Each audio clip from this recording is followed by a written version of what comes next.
Next to Jesus himself, the Virgin Mary may be the most honored person in the history of Christianity. Most Christians, especially Roman Catholics and Eastern Orthodox, venerate her as the Mother of God, the woman best placed to intercede with her Son in behalf of sinful people. Since the 1960s, there have been several reports of Mary appearing to large numbers of Christians. And yet Mary has often been controversial. During the 5th century, Christians debated whether it was proper to call her God's mother. It took a church council to settle that question. And during the Reformation of the 16th century, Protestants criticized veneration of and prayer to Mary. This topic continues to divide Catholics and Protestants. When you look at the New Testament, Mary is not nearly as prominent as her later history might suggest. In fact, even in the Gospels, there are hints of an ambivalent or even negative attitude towards her. It's in the early Christian Apocrypha that Mary becomes the leader among the saints. Apocryphal texts tell the story of her birth and emphasize her absolute virginal purity and holiness. They present her as having special access to divine knowledge through her Son, Jesus. They promote her as able to intercede with God on behalf of ordinary people. And they describe the circumstances of her death, or her falling asleep, or her assumption. That is, apocryphal texts first suggest that Mary's death differed from that of other people.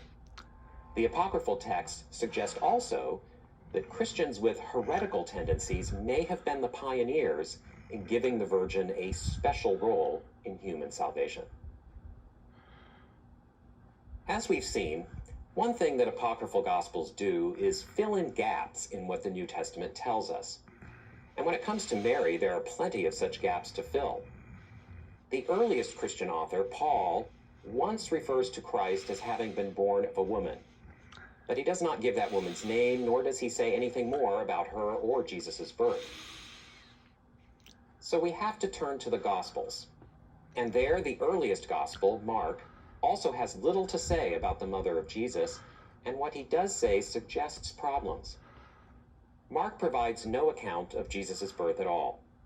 He does say that a small group of women witnessed the crucifixion of Jesus and then found the empty tomb.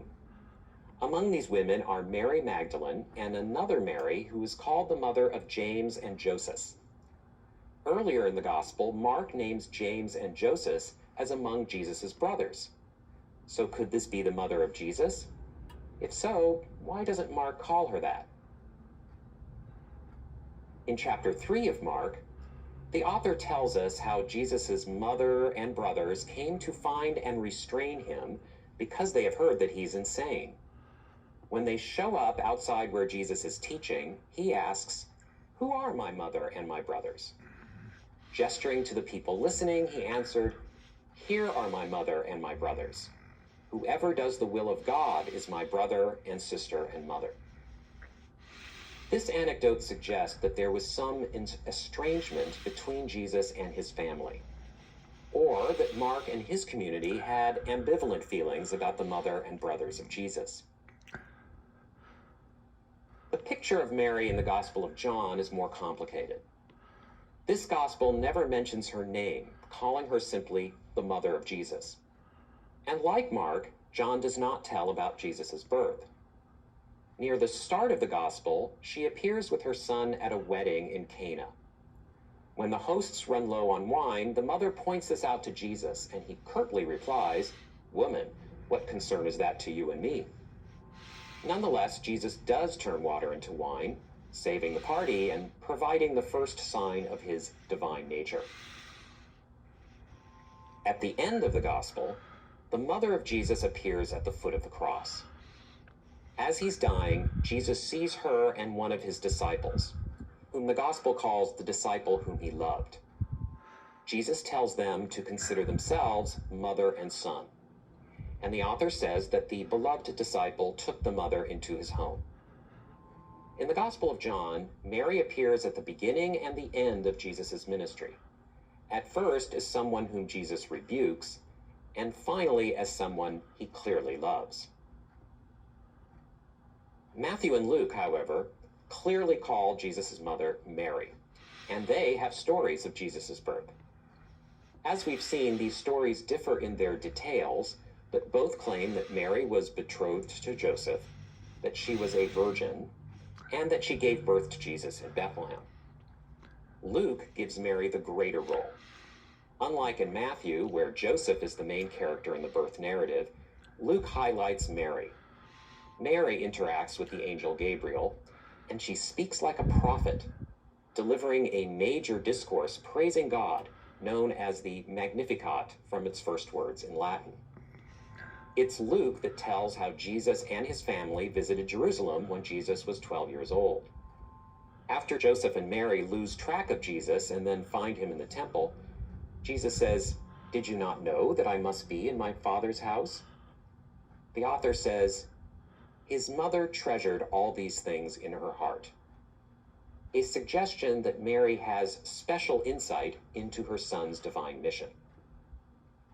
The author of Luke also wrote the Acts of the Apostles, and there he includes Mary among the early followers of Jesus who gathered in Jerusalem after Jesus ascended into heaven. That's Mary's last appearance in the story of Jesus and the early church. You can see that the New Testament picture of Mary is complicated and raises questions. Some episodes suggest tension between Jesus and Mary, or between Jesus and Mary and his brothers.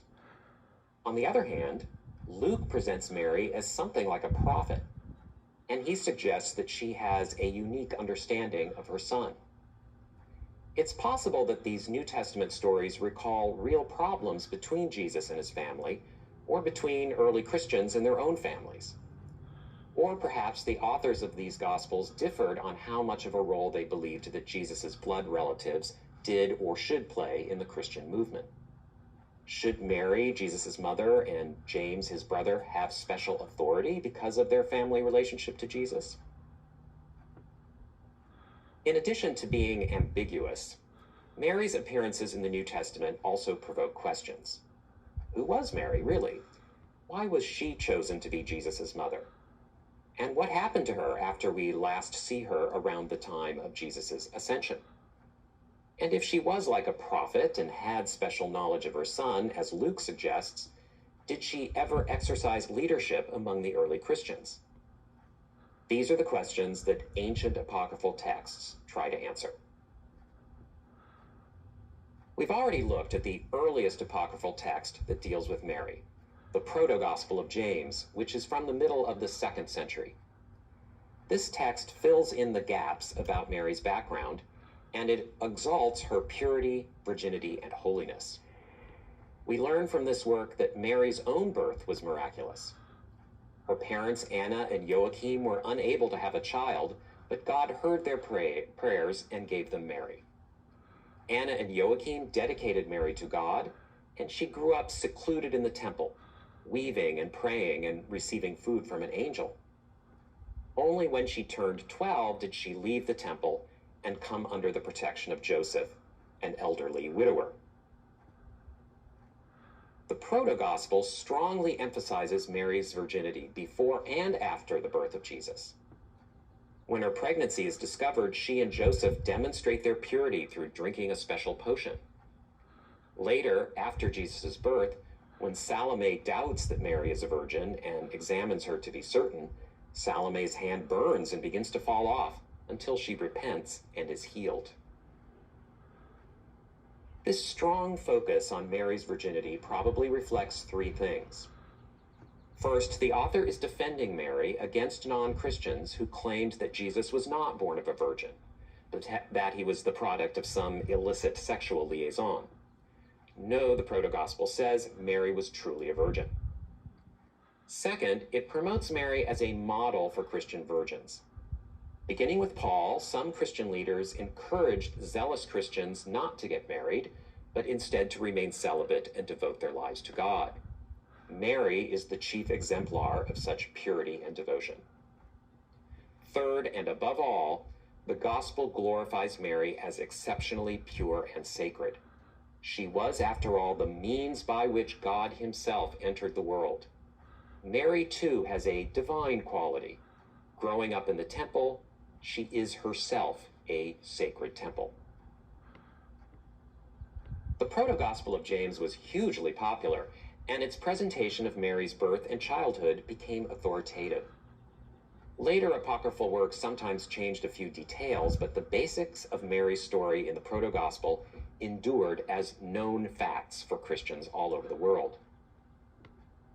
Scholars are not quite sure when Mary next appears in apocryphal literature. That's because there are several Christian works from the 2nd and 3rd centuries that feature a woman named Mary among Christ's closest disciples. And the question is, which Mary is this? For example, in the apocryphal Gospel according to Thomas, Peter objects to the presence of Mary among the disciples. He wants Jesus to send her away because, as he says, females are not worthy of life. But Jesus replies that he will guide Mary to make her male because females who make themselves male will enter the kingdom of heaven. In the view of this gospel and many other ancient sources, ideal humanity is male, and Jesus says that even women can aspire to achieve a state of maleness. Or, consider the apocryphal Gospel according to Mary. Here, Mary tells the male disciples about special revelations that she has received from Christ. Once again, Peter challenges Mary, and Andrew joins him in disputing whether Jesus would give special insights to a woman. The disciple Levi, however, defends Mary and says that Jesus loved her more than the male disciples. Who is this Mary? Nearly all scholars believe that she's Mary Magdalene, a disciple of Jesus who appears in all the Gospels and who appears prominently in stories of Jesus' resurrection. In the New Testament Gospels, it's Mary Magdalene who usually discovers that Jesus' tomb is empty on Easter morning.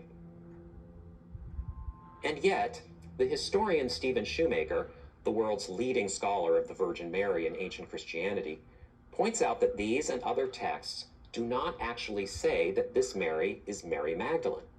Perhaps she's actually Mary of Nazareth, the mother of Jesus.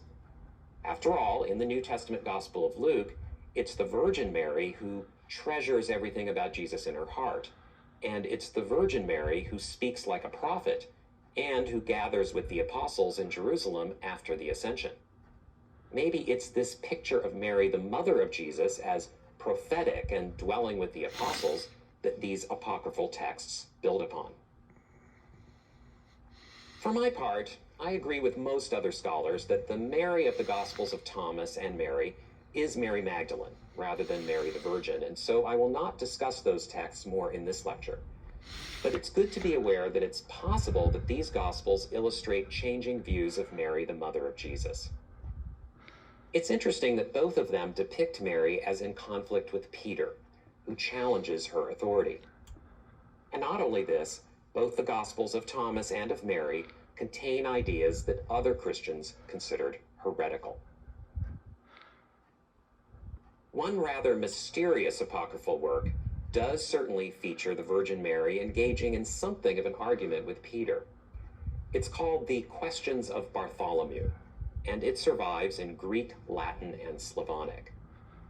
This work takes place after the resurrection of Jesus, and it portrays the disciples as having lots of questions about Jesus, heaven and hell, and salvation. At one point, Mary, the mother of Jesus, joins the group, and the disciples want to ask her how it is that she conceived and gave birth to the Son of God. Peter and John are both too intimidated by Mary to ask her, and so Bartholomew steps up and does so. As you may know, Bartholomew is one of Jesus' 12 apostles, but he is mentioned only briefly in the New Testament. Mary says that she's afraid to speak of this mystery because if she does, fire will come out of her mouth and destroy the world. Then she and Peter dispute who should lead the group in prayer. But unlike in the Gospels according to Thomas and Mary, Peter does not reject Mary. Instead, Peter says that as the tabernacle that once contained God, Mary should lead the prayer. But Mary says that Peter, as the pillar of the church, should lead. After this goes on for a bit, Mary leads the prayer. Later in the text, Peter and Mary again argue. this time over who should ask Jesus a question. Once again, Peter insists that Mary should, and Mary says that Peter should. Tired of all this, Bartholomew asks the question. So in the questions of Bartholomew, Peter and Mary argue over who should lead, but in this case, each humbly defers to the other. In addition, Mary does tell the disciples about the vision that revealed to her that she would conceive and give birth to Christ. And as she warned, fire comes out of her mouth and it looks like it will destroy the world until Jesus intervenes to stop it. The questions of Bartholomew looks a lot like the Gospel of Mary. In both texts, Mary has special revealed knowledge that she shares with the male apostles, and she engages in disputes with Peter, but with a difference. Here, Peter doesn't criticize Mary, he defers to her.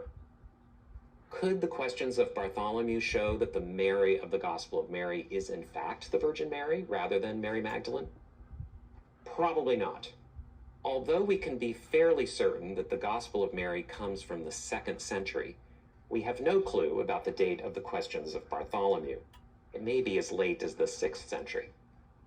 In fact, the way that Mary interacts with the disciples in the questions of Bartholomew looks a lot more like what we see in Apocrypha about the Virgin Mary from the 3rd and 4th centuries. These are Apocrypha that talk about Mary's dormition, or her falling asleep, the event that preceded her rise to heaven.